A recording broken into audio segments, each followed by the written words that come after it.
પંચમહાલ જિલ્લાના ગોધરા શહેરના સિંગલ ફળિયા ગઢનાળામાં અસંખ્ય વાહન ચાલકો વાહન લઈને પસાર થતા હોય છે।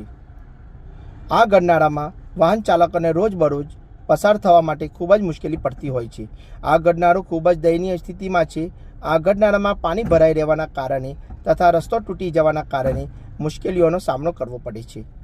પાણી ભરાઈ જવાથી લોકો ચાલીને નીકળી શકતા નથી તથા આ પાણી ભરાવાના લીધે આસપાસના વિસ્તારોમાં રોગચાળો ફાટી નીકળવાની શક્યતા છે તથા પાણી ભરાઈ રહેવાના કારણે તેમાં ખાડા પણ નથી દેખાતા।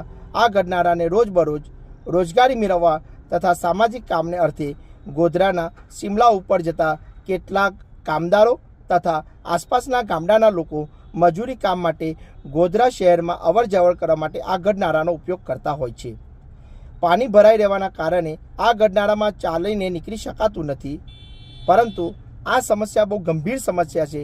જો આ સમસ્યાને પાર પાડવા માટે ગોધરાના ધારાસભ્ય સાહેબશ્રી, જિલ્લા કલેક્ટર સાહેબશ્રી, સામાજિક કાર્યકરો અને સમાજના આગેવાનો તથા ઉચ્ચ હોદ્દાના અધિકારીઓ જો આ સમસ્યાને ધ્યાનમાં રાખીને કાર્ય હાથ પર લેવામાં આવે તો કદાચ આ સમસ્યાથી સમાધાન મેળવી શકાય। પરંતુ આ સમસ્યાને કેટલાક વર્ષોથી લઘુમતી સમાજની એક ગંભીર સમસ્યાને ધ્યાનમાં ન લેતા કેટલાક રાજકારણી લોકો એમાં મદદરૂપ થવાને બદલે અડચણરૂપ બને છે।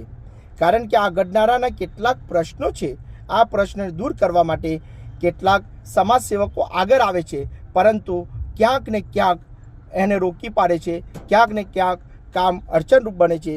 જેમ કે આ ગઢનાળાનું સમારકામ કરવું, બ્રિજનું કામ કરાવવું, પાણીનો નિકાલ લાવવો, ટ્રાફિકના પ્રશ્નો, લાઇટની સુવિધાઓ વગેરે કામ કરવાનું નિરીક્ષણ તથા પરીક્ષણ વારંવાર કરવામાં આવે છે, પરંતુ થોડા સમય બાદ સ્થિતિ તેવી ને તેવી જ રહે છે।